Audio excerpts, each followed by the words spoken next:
Hello बच्चों, कैसे हैं? उम्मीद करता हूँ सब बढ़िया होंगे।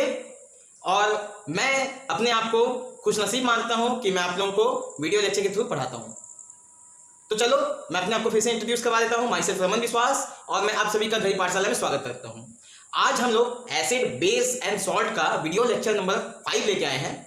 और आज हम लोग जो है कुछ जनरल जो बातें हैं अबाउट एसिड एंड बेस, उनको हम यहाँ पे करने वाले, जो आपकी एनसीईआरटी बुक में ऑलरेडी मेंशन्ड है। ठीक है, कई बार इसको स्किप कर दिया जाता है, लेकिन इससे रिलेटेड कई सारे क्वेश्चंस जो है आते रहते हैं। तो आज हम लोग वही सारे पॉइंट को डिस्कस करेंगे वन बाय वन। तो सबसे पहला हमारा जो टॉपिक होगा, what is the common between acid and base. क्या ऐसा चीज है जो एसिड या बेस दोनों को हम बात करें तो दोनों में कॉमन होता है। तो स्टार्ट करते हैं। तो बच्चों, आप लोगों के लिए एक खास इंफॉर्मेशन मैं आज देने वाला हूं। देखो, डिस्क्रिप्शन लिंक में मैंने टेलीग्राम ग्रुप का जो लिंक है उसको मेंशन किया हुआ है। इसके अलावा फेसबुक या फिर इंस्टाग्राम, किसी के थ्रू भी आप हमारे साथ ज्वाइन हो सकते हैं, जुड़ सकते हैं। अपने क्वेरीज, अपने क्वेश्चन यहाँ पे हमको बता सकते हैं। अगर आपने यहाँ पे क्वेश्चन बताया तो मैं इसके जवाब या तो वीडियो के थ्रू आप तक पहुँचाऊँगा, या तो आपको वहीं पे जहाँ पे आपने क्वेश्चन पूछा है वहाँ पे आप लोग आंसर दूंगा। व्हाट इज कॉमन बिटवीन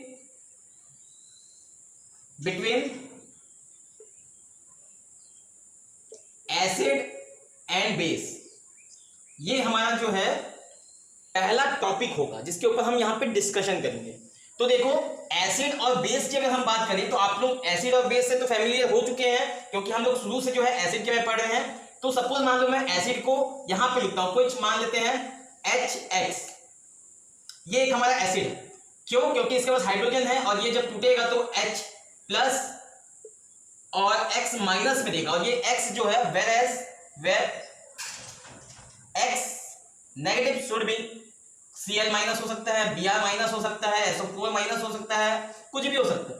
ठीक है, वैसे ही अगर हम बेस की बात करें तो बेस क्या होता है, यहाँ पे MOH होगा। M स्टैंड फॉर मेटल, तो M प्लस बनता है और OH माइनस बनता है। तो यहाँ पे M प्लस जो है वो क्या हो सकता है, वेर M प्लस शुड या M प्लस में भी कोई भी मेटल, एनी मेटल, और कुछ नॉन मेटल भी हो सकते हैं जैसे NH4 प्लस, जिसकी बातें हमने ऑलरेडी कर लिया है। तो ये सभी जो होते हैं ये एसिड है और ये बेस है। इनमें कॉमन क्या है? तो पहला मैं पॉइंट यहां पे लिखूंगा, both acid and base are corrosive in nature. मतलब एसिड जितना खतरनाक है, बेस भी उतना ही ज्यादा खतरनाक है। एसिड को छुएंगे तो वो हमारे लिए क्या होगा, हमारी चमड़ी को जला देगा, स्किन को जला देगा। वैसे ही बेस भी जो होता है वो भी बहुत ही ज्यादा रिएक्टिव होता है, वो भी, उसको भी अगर हम टच किए तो वो भी क्या करेगा, हमारे स्किन को जला देगा, बर्न कर देगा। समझ में आ गया? तो both acid and base are corrosive in nature. पहला पॉइंट हमारा यहाँ पे हो गया। दूसरा अगर हम लोग बात करें तो both acid and base conduct electricity in their aqueous solution। Aqueous solution में दोनों के दोनों जो होते हैं वो इलेक्ट्रिसिटी कंडक्ट करते हैं। ये एक सिमिलैरिटीज हो गया, कॉमन हो गया। ठीक है, इसके अलावा अगर हम लोग बात करें तो एसिड या base, both acid and base change color of litmus paper in the presence of water। समझ में आ गया? अगर हमने बेस लिया, बेस का अगर सॉल्यूशन बनाया तब जाके होगा। अगर सपोज मैंने कोई पाउडर ले लिया, बेस का कोई पाउडर ले लिया, तो वो लिटमस पेपर को का जो कलर होता है वो चेंज नहीं करेगा, जिसको हम लोग डिटेल में आगे स्टडी अभी करेंगे अभी। और एसिड का भी सेम वही है। अगर हमने कोई एसिड ले लिया, उसका सॉल्यूशन नहीं बनाया, तो उसमें भी कोई भी अगर हमने लिटमस को ऐड किया या लिटमस को जो है उसके अंदर पुट किया, तो लिटमस का कलर चेंज नहीं होगा। तो ये जो है कुछ सिमिलैरिटीज है एसिड और बेस के बीच में। ठीक है, तो वन बाय वन सबको स्टडी करते हैं। Both acid and base conduct electricity, इसको हम कुछ एक एक्सपेरिमेंट या एक्टिविटी के थ्रू हम लोग इसको समझने की कोशिश करते हैं। ठीक है, एक्सपेरिमेंट या एक्टिविटी के थ्रू हम लोग यहाँ पे समझने की कोशिश करते हैं, और ये कंडक्ट कैसे करते हैं इलेक्ट्रिसिटी, इसको भी हम यहाँ पे समझने की कोशिश करेंगे। तो इसी पॉइंट को जो है हम लोग अभी समझेंगे with an beautiful example of या विथ ए ब्यूटीफुल एक्टिविटी। तो हम लोग यहाँ पे एक वंडरफुल एक्टिविटी के साथ इसको हम लोग देखते हैं। सपोज मान लो मैंने एक कंटेनर ले लिया ऐसा, एक मैंने और कंटेनर ले लिया, एक मैंने तीसरा कंटेनर ले लिया। अब यहाँ पे मैं दो रॉड लगा दूंगा। अब इसमें जो है मेरे पास सॉल्यूशन है, किसका सॉल्यूशन, एसिड का। मान लेते हैं यहाँ पे HCl का एक्वा सॉल्यूशन है, ठीक है, जो कि एक एसिड होगा। यहां पे जो है मैं दो रॉड लगा देता हूं, ये दो रॉड, और इसमें मैंने ग्लूकोज सॉल्यूशन रखा है, ग्लूकोज सॉल्यूशन है। और एक तीसरा मेरे पास यहां पे रॉड होगा, तीसरा कंटेनर है, इसमें भी दो रॉड मैंने लगा दिए हैं। और यहां पे जो है मेरे पास NaOH का एक्वा सॉल्यूशन है ना, ये NaOH सॉल्यूशन है। अब मैं तीनों में एक खास चीज करने वाला हूं, इसको जो है मैं बैटरी के साथ कनेक्ट करने वाला हूं, इसको मैं बैटरी के साथ कनेक्ट करूंगा, ये प्लस ये माइनस, ये HCl सॉल्यूशन। और यहां पे भी मैं वही काम करूंगा, एक बैटरी को यहां पे फिट करूंगा, ये प्लस ये माइनस। यहां पे भी मैं वही काम करूंगा, इसको भी मैं एक बैटरी के साथ फिट करूंगा, और ये बैटरी का दोनों टर्मिनल को मैंने यहाँ पे जोड़ दिया। अब यहाँ पे हम देखेंगे कि यहाँ पे अगर वहीं पे भी एक बीच में बल्ब लगा देते हैं, एक बल्ब लगाते हैं, और यहाँ पे बीच में भी कहीं पे एक बल्ब लगा देते हैं, यहाँ पे भी कहीं पे भी एक बीच में बल्ब लगाते हैं, एक बल्ब। तो ये वाला जो है वो ग्लो करने लगेगा, जलने लगेगा, ये जलेगा नहीं, और ये फिर से जो है जलने लगेगा। तो इससे हमको क्या समझ में आया कि यहाँ से जो इलेक्ट्रिसिटी जो बैटरी से जो है वो इस सॉल्यूशन से पास होते हुए पूरी सर्किट को कंप्लीट कर रहा है, जबकि यहाँ पे हमारा सर्किट कंप्लीट नहीं हो पा रहा है, मतलब बीच में कहीं ब्रेक है, और ब्रेक कहाँ पे, यहाँ पे ब्रेक हो रहा है। और यहाँ पे भी देखेंगे तो ग्लो हो रहा है, मतलब इसका जो है सर्किट जो है कंप्लीट हो रहा है, यहाँ पे बीच में कहीं ब्रेक नहीं हो रहा है, मतलब यहाँ पे कंडक्ट हो रहा है। This means this solution conduct electricity, ठीक है, this do not conduct electricity, और ये जो है दिस ऑल्सो कंडक्ट इलेक्ट्रिसिटी। अब यहां पे क्या हुआ भाई, क्या हुआ, तो यहां पे हो क्या रहा है उसको समझिए। कभी भी इलेक्ट्रिसिटी को कंडक्ट करने के लिए दो चीज रिस्पॉन्सिबल होता है, एक या तो इलेक्ट्रॉन हो, फ्री इलेक्ट्रॉन हो, या फिर आयंस हो। समझ में आ गया, या तो इलेक्ट्रॉन हो या तो आयंस हो, दोनों में से कोई भी अगर प्रेजेंट है तो हमारा जो इलेक्ट्रिसिटी है वो कंडक्ट होगा। तो यहाँ पे हम समझ रहे हैं कि यहाँ पे आयंस हो, मतलब HCl जो है वो आयन में कन्वर्ट होके H+ और Cl- दे। समझ में आ गया। जबकि यहाँ पे अगर हम ग्लूकोज की बात करें, C6H12O6, इसका जो सॉल्यूशन यहाँ पे हाइड्रोजन जो है वो आयंस के फॉर्म में ब्रेक नहीं होता, do not convert into ion, do not convert into ions. यहाँ पे ये समझ में आ गया कि आयंस में कन्वर्ट नहीं हुआ है, जबकि यहाँ पे देखेंगे तो आयंस में कन्वर्ट हो रहा है। ये भी इलेक्ट्रिसिटी कंडक्ट कर रहा है, दैट मीन्स NaOH जो है वो भी आयन में कन्वर्ट हुआ होगा, Na+ और OH- बना रहा होगा। इतनी बातें हमको समझ में आ चुकी है। और यहाँ पे जो ये आयंस हमको दिख रहे हैं ना, ये आयन जो होते हैं यही जो होते हैं इलेक्ट्रिसिटी के ट्रांसपोर्टर होते हैं, इलेक्ट्रिसिटी ट्रांसपोर्टर, जो यहां से वहां तक जो है इलेक्ट्रिसिटी को कैरी करके लेके जाएंगे। बात समझ में आ गया। तो दोनों में हमने कॉमन क्या देखे, हमने दोनों में एक चीज कॉमन देखा कि दोनों इलेक्ट्रिसिटी को कंडक्ट कर रहे हैं, और कैसे कंडक्ट कर रहे हैं, आयंस में ब्रेक होके कंडक्ट कर रहे हैं। और कब ब्रेक होते हैं आयंस में, जब वो सॉल्यूशन का सॉल्यूशन तैयार होता है तब होता है, मतलब वाटर में जब इनको डिसॉल्व किया जाता है तब जाके इनके आयंस ब्रेक होते हैं। समझ में आ गया? क्लियर है? तो कोई अगर पूछे कि क्या होगा भाई, दोनों जो जो जो एसिड होते हैं या बेस होते हैं वो इलेक्ट्रिसिटी कैसे कंडक्ट करते हैं, तो उनके जो आयंस होते हैं वो रिस्पॉन्सिबल होते हैं इलेक्ट्रिसिटी कंडक्ट करने के लिए। क्लियर है? तो यहां पे अगर आप चाहो तो एक नोट भी लिख सकते हो,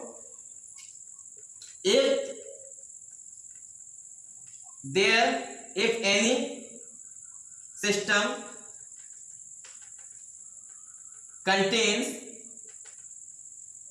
free electron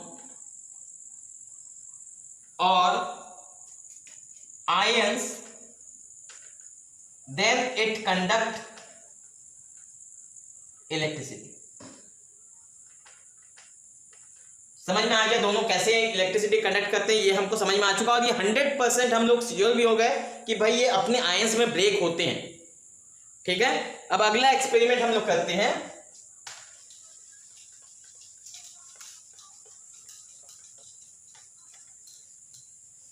अब अगला जो है उसकी बात करते हैं, उसको जो है एक्टिविटी के थ्रू हम लोग उसको भी समझने की कोशिश करते हैं।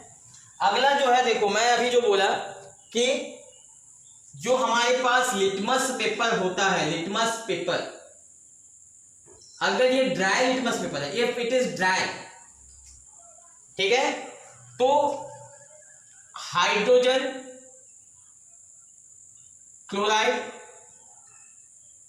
गैस इस लिटमस पेपर को या इस लिटमस पेपर का कलर चेंज नहीं करेगा। इसी तरीके से अगर हम बात करें Na या सोडियम हाइड्रोक्साइड की बात करें, सोडियम हाइड्रोक्साइड पाउडर की बात करें, तो ये भी जो है litmus paper, dry litmus paper को जो है वो उसका कलर चेंज नहीं करेगा।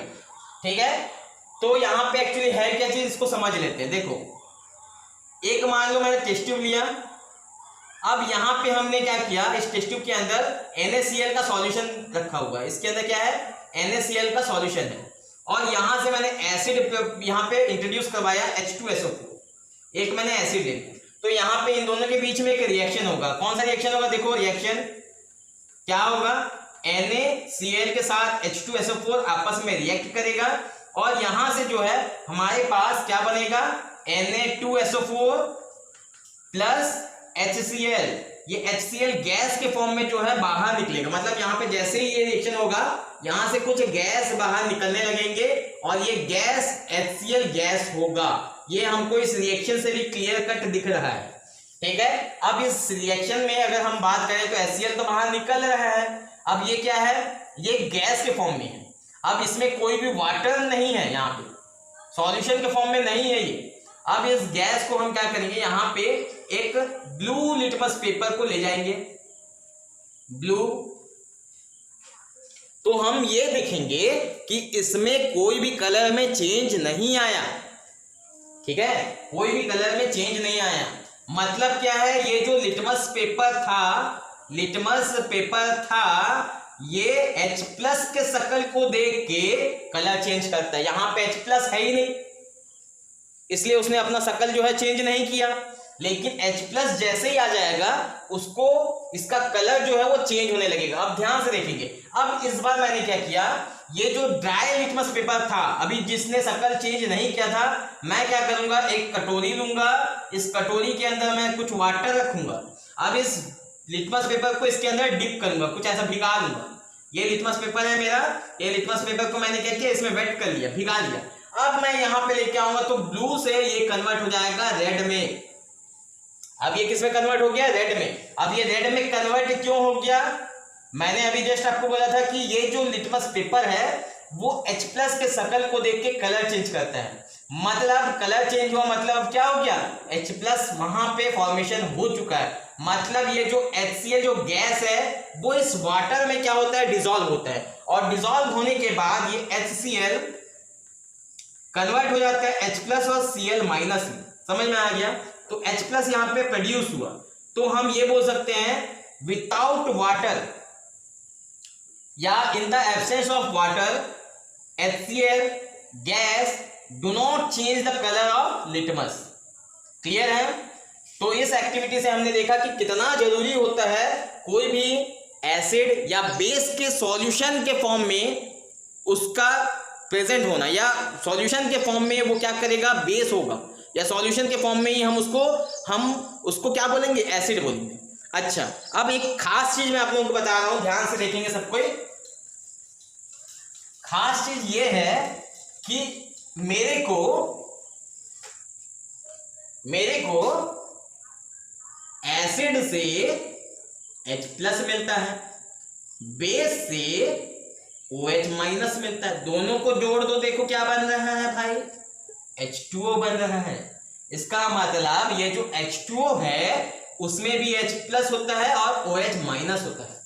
ये हम लोग को पता है पहले से, ये जो बात मैं बोल रहा हूं ये पहले से हम लोग को पता है कि इसमें एक H+ होगा, एक OH- होगा, तभी तो H2O है। और यहां पे भी एसिड से हमको क्या मिला, H+ और OH।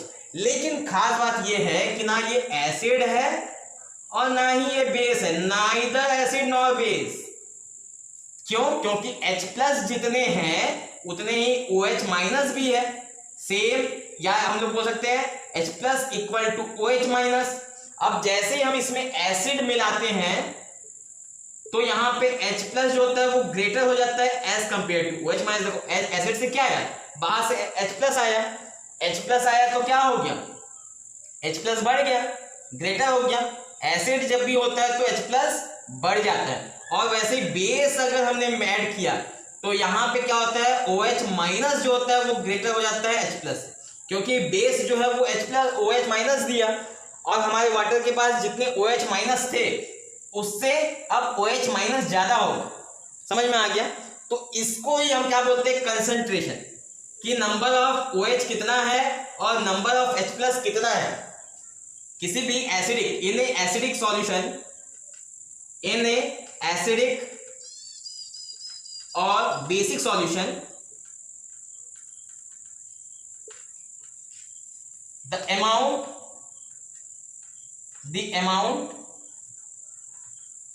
of H+ or OH- is called as the strength of solution। भाई देखो इसमें जो चेंज ला रहा है वो कौन ला रहा है, H+ या OH- ही ला रहा है।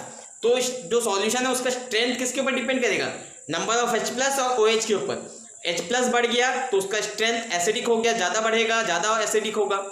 समझ में आ गया? क्लियर है? चल अब हम लोग बात करते हैं, देखो स्ट्रेंथ की बात यहाँ पे हम लोग थोड़ा सा करेंगे। हम लोग क्या करते हैं, खास बात ये है कि जो हमारा स्ट्रेंथ होता है,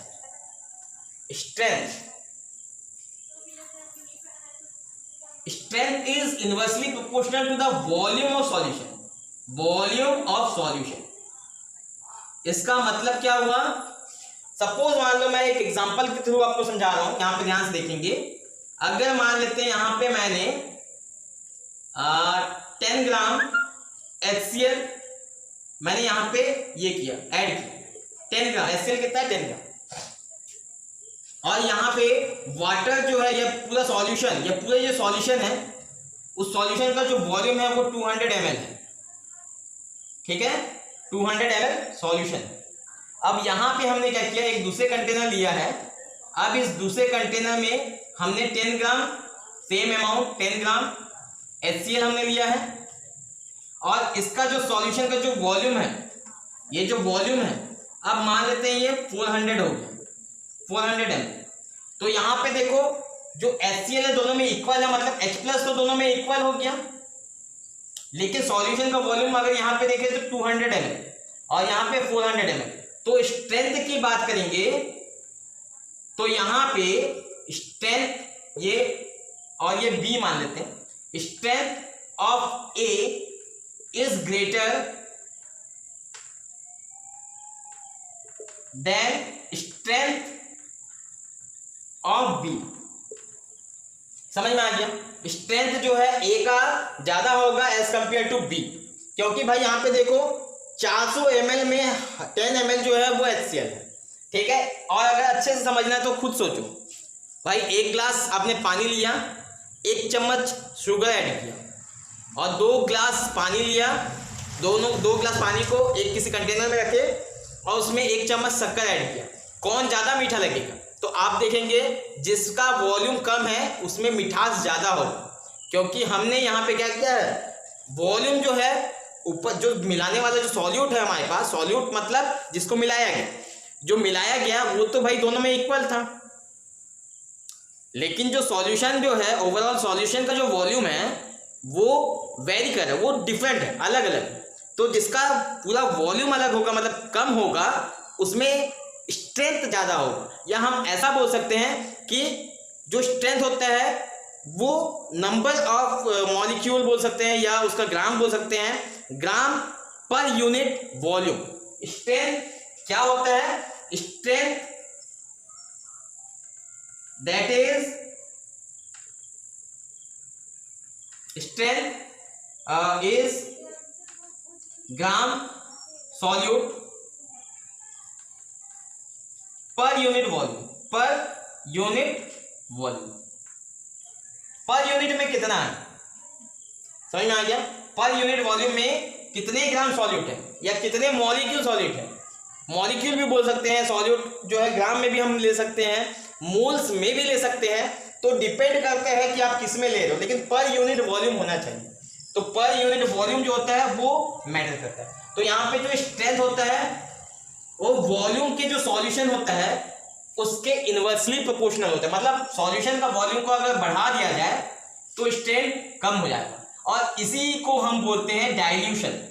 इसी को हम क्या बोलते हैं? डाइल्यूशन, जिसमें उसके स्ट्रेंथ को कम कर दिया जाता है बाय एडिंग वाटर। अगर हम एसिड के एक्वस सॉल्यूशन की बात करें या बेस के एक्वस सॉल्यूशन की बात करें तो उनको अगर हमको डाइल्यूट करना है, उनके स्ट्रेंथ को कम करना है, तो हम बोलते हैं कि उसको डाइल्यूट कर दिया जाए। समझ में आ गया? क्लियर है? अब स्ट्रेंथ को बढ़ाना होगा तो हम क्या करेंगे? Strength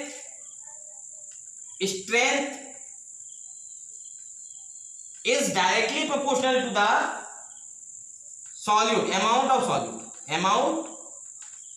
solute. अब ये सॉल्यूट क्या है? जिसको जैसे HCl जो एसिड लिए या बेस लिए, ये सॉल्यूट क्या है? या तो वो एसिड का सॉल्यूशन होगा तो एसिड इज ए सॉल्यूट, अगर हमने बेसिक सॉल्यूशन बनाया है तो बेस जो है वो हमारा सॉल्यूट होगा। तो इसके अमाउंट के डायरेक्टली प्रोपोर्शनल होता है। अगर हमने इसको बढ़ा दिया है ना, मतलब सॉल्यूट बढ़ा दिया, मान लेते हैं सॉल्यूट को हमने क्या किया? इंक्रीज कर दिया, बढ़ा दिया, तो स्ट्रेंथ क्या हो जाएगा? स्ट्रेंथ भी जो है वो इंक्रीज हो जाएगा। मतलब यहां पे देखो, जैसे डाइल्यूशन टर्म यूज करते हैं, यहां पे हम उसको क्या बोलेंगे? कंसंट्रेटेड बोलेंगे। जहां पे क्या होगा? कंसंट्रेटेड का मतलब अमाउंट ऑफ सॉल्यूट जिसमें बढ़ा हो, ज्यादा हो जाए, बढ़ा हो, उसे हम कंसंट्रेटेड सॉल्यूशन बोलते हैं। तो मान लेते हैं यहां पे इन दोनों में अगर हम बात करें तो कंसंट्रेटेड जिसका स्ट्रेंथ ज्यादा वो कंसंट्रेटेड, मतलब ये क्या हो जाएगा? कंसंट्रेटेड, और ये क्या होगा? डाइल्यूटेड। बात समझ में आ गया? डाइल्यूटेड, क्योंकि इसमें हमने पानी मिला दिया तो ये क्या है? डाइल्यूट हो गया, वॉल्यूम बढ़ गया इसका। समझ में आ गया? क्लियर है?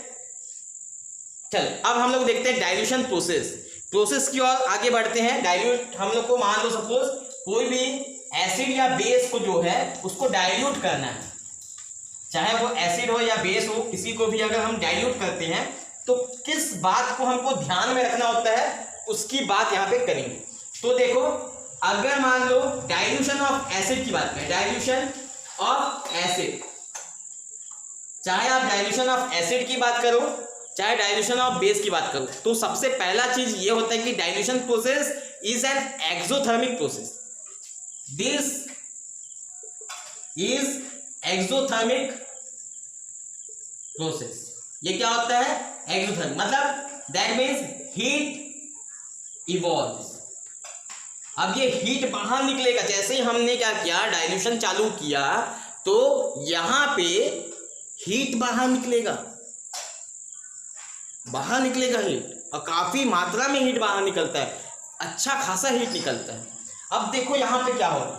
अब मान लो किसी का भी डाइल्यूशन करना है, डाइल्यूशन ऑफ एसिड के हमारे पास दो तरीके होते हैं। डाइल्यूशन ऑफ एसिड के हमारे पास दो तरीके होंगे।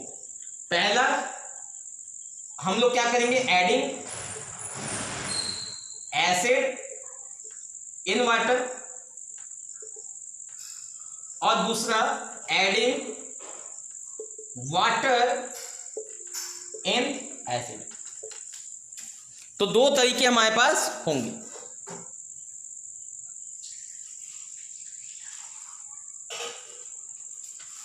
तो यहां पे हमारे पास दो तरीके होंगे, dilution of acid, adding acid in water, या फिर एडिंग वाटर इन एसिड। तो दो तरीके हैं। आप एसिड को वाटर में मिला लो या वाटर को एसिड में मिला लो, दो तरीके हैं डाइल्यूशन करने के। लेकिन इसमें से एक करेक्ट मेथड है और एक रॉन्ग मेथड है। तो यहाँ पे करेक्ट मेथड कौन सा है? करेक्ट मेथड ये वाला है, एडिंग एसिड इन वाटर। ये वाला गलत है, इससे क्या होगा? एक्सीडेंट होने के चांसेस है। एक्सीडेंट शुड बी पॉसिबल क्या? लगभग 100% ये जो एक्सीडेंट हो जाएगा।